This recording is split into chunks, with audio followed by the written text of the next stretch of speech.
मेरे प्यारे हिंदी के प्रतियोगी अभ्यर्थियों, हिंदी वागधारा चैनल में आप सभी का हृदय से स्वागत है। इस उम्मीद और अपेक्षा के साथ कि आप अपनी परीक्षा को ध्यान में रख करके हिंदी की तैयारी अच्छे ढंग से कर रहे होंगे और इन श्रृंखलाओं के प्रश्नों का भी अवलोकन कर रहे होंगे, क्योंकि सारे प्रश्न परीक्षा बेस्ड हैं और आप इनका शुरू से अंत तक अवलोकन भी कर रहे होंगे।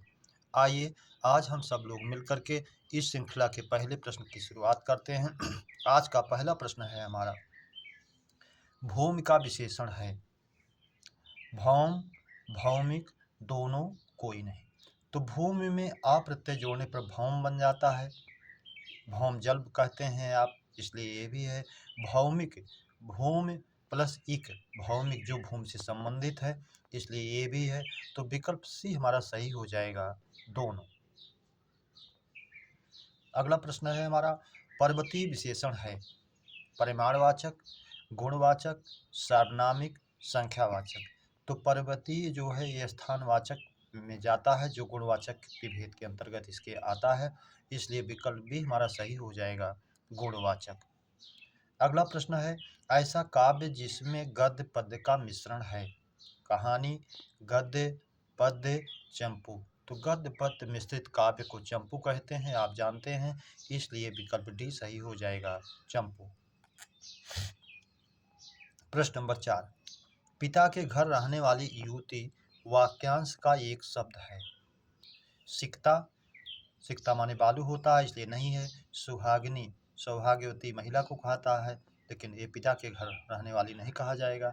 सुवासिनी, गृहिणी, गृहिणी स्त्री का पर्यायवाची है। सुवासिनी यही होगा, पिता के घर रहने वाली युवती सुवासिनी। अगला प्रश्न, अरणरुदम मुहावरे का अर्थ है सार्थक पहल, व्यर्थ प्रयास, रूठना, बताना।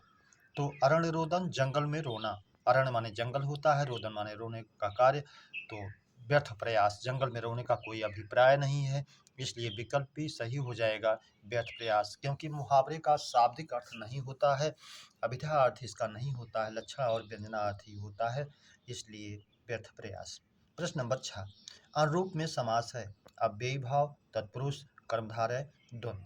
अव्ययी भाव में रूप में पूछ रहा है, तो अनु जो है रूप में कह रहा है, ये उपसर्ग है, रूप के अनुसार अनुरूप, और अव्यय है अनु, और प्रथम पद के रूप में आया है, और आप जानते हैं पूर्व पर प्रधान अव्यय जो होता है अव्यय होता है, और इसलिए अव्ययी भाव में जाएगा, विकल्प ए हमारा सही हो जाएगा। प्रश्न नंबर 7, सामासिक पद तोड़ना है, सामासिक पद तोड़ना है, समास विग्रह, समास विच्छेद, संधि, समास। जो सामासिक पद को तोड़ेंगे तो उसको समास विग्रह कहेंगे, इसलिए विकल्प ए सही हो जाएगा, समास विग्रह। प्रश्न नंबर 8, किस समास में कर्मधारय समास नहीं है, कृताकृत, जो किया गया है, जो नहीं किया गया है, उभय पद विशेषण कर्मधारय है, इसलिए कर्मधारय में है ये। विद्याभ्यास, विद्या का अभ्यास, ये तत्पुरुष में, संबंध तत्पुरुष में जाएगा, यही नहीं है, आगे देख लेते हैं। प्रिय सखा, प्रिय है जो मित्र, इसलिए है ये। नीलगाय, नीली है जो गाय, ये भी है, तो विकल्प भी हमारा सही होगा, विद्याभ्यास, ये तत्पुरुष संबंध तत्पुरुष का उदाहरण है, इसलिए कर्मधारय नहीं है। प्रश्न नंबर 9, शुद्ध वर्तनी वाला शब्द है धूम्रपान, तत्कालिक, कुशासन, औषधि। तो धूम्रपान आप जानते हैं, धुआं का दर्शन धूम होता है, तो धूमपान होना चाहिए था, तो ये शुद्ध होता, इसलिए विकल्प ये ही अशुद्ध है। पूछ रहा है शुद्ध वर्तनी वाला, तो ये भी अशुद्ध है, क्योंकि धूमपान होता तो शुद्ध होता। तत्कालिक भी अशुद्ध है, तत्काल में एक प्रत्यय करने पर तात्कालिक होगा, इसलिए ये भी अशुद्ध है। कुशासन, खराब शासन, जो है कर्मधारय समास में अगर होता तो जाता, इसलिए ये सही है। औषधि, ये भी अशुद्ध है, क्योंकि औषधि होता है ना कि औषधि, तो शुद्ध वर्तनी वाला शब्द हमारा कुशासन है। धूम्रपान, धूमपान, तत्कालिक का तात्कालिक, औषधि का औषधि होना चाहिए था, तो ये शुद्ध होता। प्रश्न नंबर 10, किस शब्द की वर्तनी अशुद्ध है, ए गत्यर्थ, छिद्रान्वेषी, अंतश्चेतना, निरनुनासिक। निरनुनासिक जो अनुनासिक नहीं है, ये शुद्ध है। अंतः चेतना अंतस चेतना हो गया, ये भी सही है। गति प्लस अर्थ गत्यर्थ, जाने के लिए यण स्वर संधि हो गई, ये भी शुद्ध है। छिद्रान्वेषी, दूसरों में दोष को ढूंढने वाला। अन्वेषी में अगर ये मूर्धन्य सा होता तो ये भी सही होता, शुद्ध होता, इसलिए बर्तन की दृष्टि से यह शुद्ध है, विकल्प बी। प्रश्न नंबर 11, दौर्बल्य में प्रत्यय है अय या कोई नहीं। मूल शब्द है दुर्बल, या प्रत्यय है, दौर्बल्य बना प्रत्यय के नियम के अनुसार, इसलिए विकल्प भी हमारा सही हो जाएगा। या आपकी वाणी में माधुर्यता है, रेखांकित का शुद्ध रूप होगा, मधुरता माधुर्य दोनों कोई नहीं, तो मूल शब्द मधुर है, अगर उसमें ता प्रत्यय लगा के बनाया जाए भाववाचक संज्ञा तो मधुरता हो जाती है, इसलिए मधुरता शुद्ध है। मधुर प्लस या माधुर्य बनता है, इसलिए ये भी सही है, भाववाचक संज्ञा के दोनों उदाहरण बन जाते हैं। दोनों सही होने के कारण विकल्प सी हमारा दोनों सही है, कोई नहीं से कोई मतलब नहीं। प्रश्न नंबर 13, वचन संबंधी अशुद्धि किसमें है?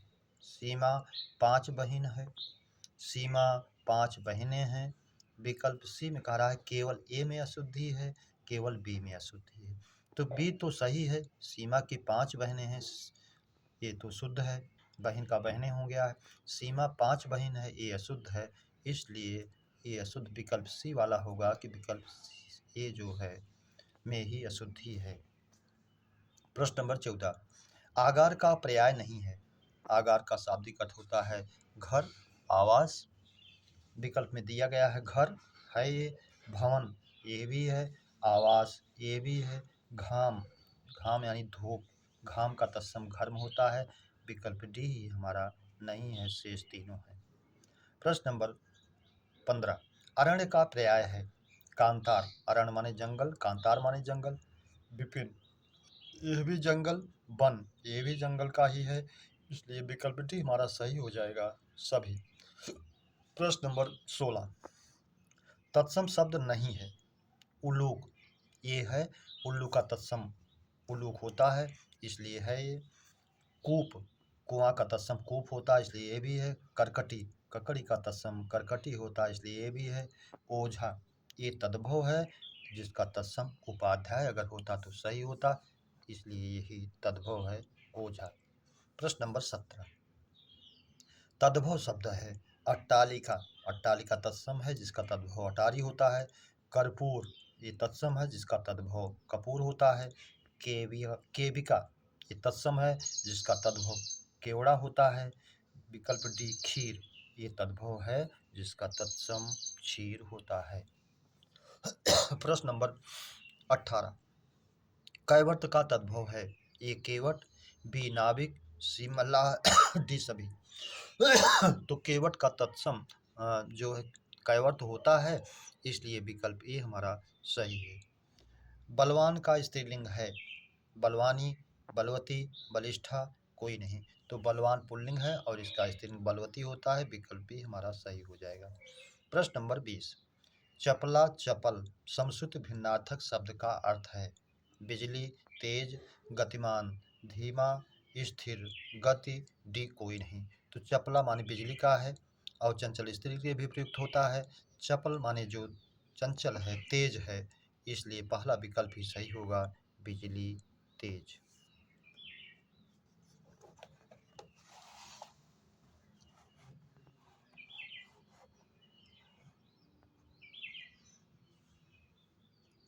अगला प्रश्न नंबर 21, अंक का अनेकार्थी नहीं है ए गोद, बी संख्या, सी चिन्ह, डी पृथ्वी। तो अंक का अनेकार्थी गोद भी है, संख्या भी है, चिन्ह भी है, धब्बा भी होता है, गिनती के अंक नाटक के अंक भी होता है, लेकिन डी पृथ्वी नहीं है, इसलिए विकल्प डी जो है अनेकार्थी नहीं है। प्रश्न नंबर 22, सूर्य दोस्त प्रिय सहयोगी किसका अनेकार्थी है मित्र, हंस, पतंग, गो। तो गो का होता है गाय, किरण, इंद्री, स्वर्ग, पृथ्वी, इसलिए नहीं है। पतंग का होता है सूर्य, पक्षी, फतिंगा, टिड्डी, नाव, इसलिए नहीं है। हंस का सूर्य होता है, शिव, विष्णु एक पक्षी भी होता है, इसलिए ये भी नहीं है। मित्र इसका होता है सूर्य दोस्त प्रिय सहयोगी ये होता है, इसलिए विकल्प ए हमारा सही है। प्रश्न नंबर 23, जहाँ उपमेय में उपमान का अभेद आरोप हो वह अलंकार है। ए उपमा, बी रूपक, सी उत्प्रेक्षा, डी भ्रांतिमांत। जब उपमेय में उपमान का अभेद आरोप हो, चरण कमल बंदो हरियाई जैसे उदाहरण में, तो भी सही होता है, उसमें रूपक अलंकार होता है। प्रश्न नंबर 24, मोम सा तन धुल चुका है में अलंकार है। रूपक, उपमा, उत्प्रेक्षा, संदेह। सा आया है वाचक चिन्ह के रूप में, तुलना की गई है। मोम से मन की तुलना की गई है। मोम सा तन, तन की गई है, तो इसलिए इसमें उपमा अलंकार है। विकल्प बी हमारा सही हो जाएगा, उपमा।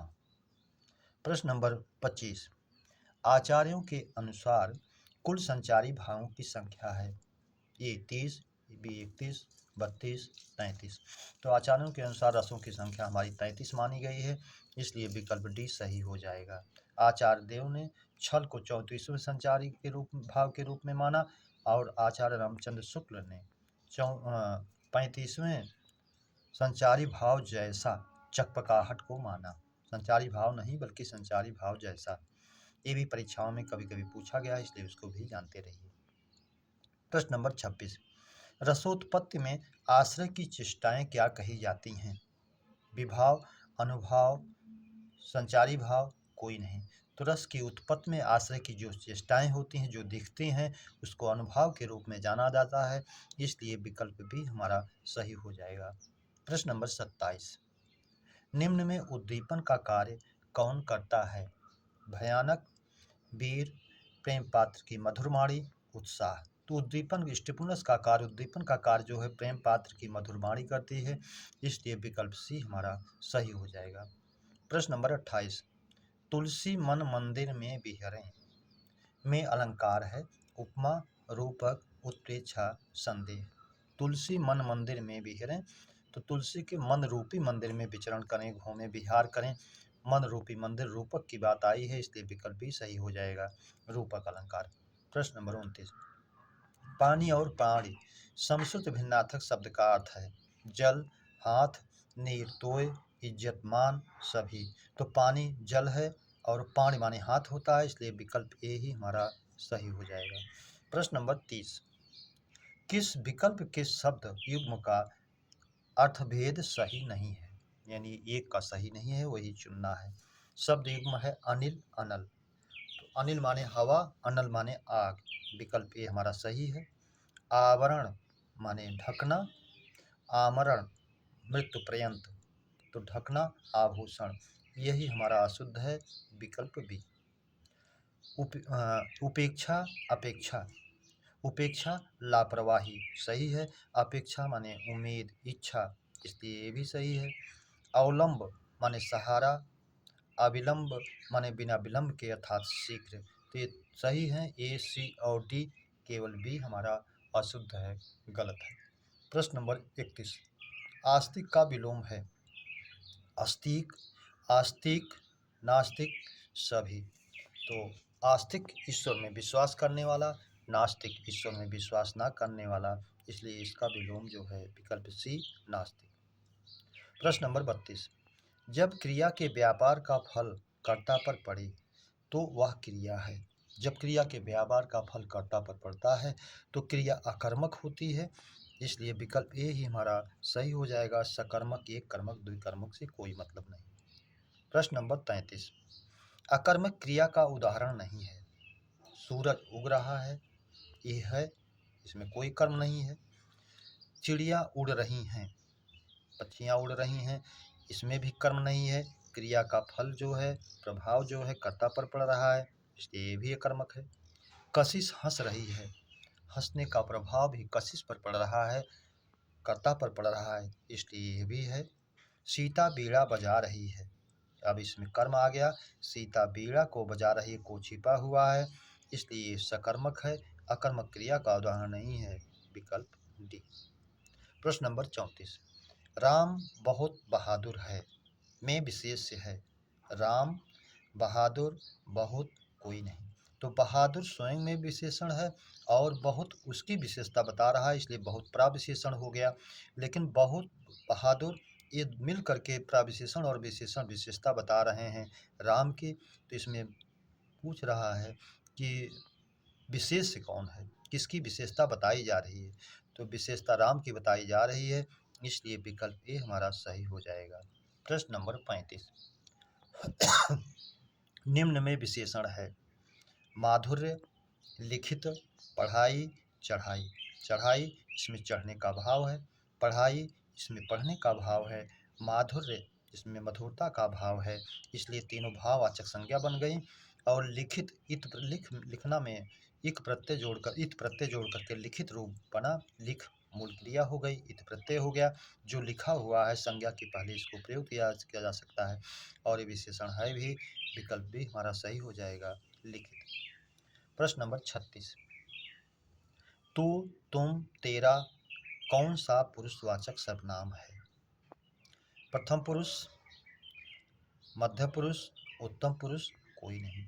तो तू, तुम, तेरा तो इसके यौगिक रूप हैं तू के, और तू जो है मध्यम पुरुष का एक वचन है, तुम जो है उसका बहुवचन है, तेरा उसका यौगिक रूप है। तो आप जानते हैं तू, तुम, आप, ये जो है मध्यम पुरुष के वाचक हैं, सर्वनाम हैं, इसलिए मध्यम पुरुष में जाएगा। विकल्प भी हमारा सही हो जाएगा, मध्यम पुरुष। मेरे प्यारे बच्चों, इस श्रृंखला के प्रश्नों की चर्चा पर चर्चा हम लोगों ने विधिवत किया। उम्मीद करता हूँ श्रृंखला के प्रश्न आपको अच्छे लगे हों। अपने मित्रों में सब्सक्राइब, लाइक, शेयर अवश्य करें, यही उम्मीद और अपेक्षा आपसे करता हूँ। और अगली श्रृंखला के प्रश्नों के मिलने तक आप सभी को हृदय से धन्यवाद। जय हिंद।